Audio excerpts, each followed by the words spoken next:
Senator, it's always good to have you with us. Well, what's your reaction to this news this afternoon? What do you think of it? Pre-terminating the issue of whether Mr. Bragg should be called before Congress, I've watched Mr. Bragg. It's clear he is not exactly Oliver Wendell Scalia. My guess is he is scared to come before Congress. I watched Mr. Bragg's press conference after he announced his indictment. He was not impressive.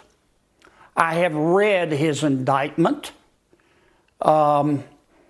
Legal scholars much more qualified than I have criticized it as being an inferior document.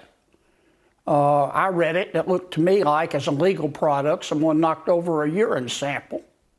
My guess is Mr. Bragg will not try this lawsuit himself. A good criminal defense attorney, based on what I've seen so far, will take his head off. So he doesn't want to be naked and alone, not literally, but figuratively, in front of a congressional committee having to answer tough questions. That's my assessment. You know, just on the legal grounds of whether or not Jordan and his committee can compel the Manhattan DA or someone who used to work for him, Mark Pomerantz, to come down and be subpoenaed about this case. You know, Bragg is saying that's interference. He's saying that is, you know, not that they don't have the jurisdiction to do that. It's interference of the case that he has here in New York. Just basic legal grounds. Do you agree with what he's saying or not? I don't know. I need to read the pleadings. Congress has pretty wide jurisdiction. I am sympathetic to the separation of powers argument. But I guess the point I'm trying to make, in my opinion, some may disagree, Mr. Bragg's primary motivation is he's worried that he can't handle himself in front of tough questioning from other lawyers in the United States Congress. I mean, I've watched his performance. Mr. Soros did not pick him as his preferred DA candidate because of his legal acumen, in my opinion. He was picked because of his activism.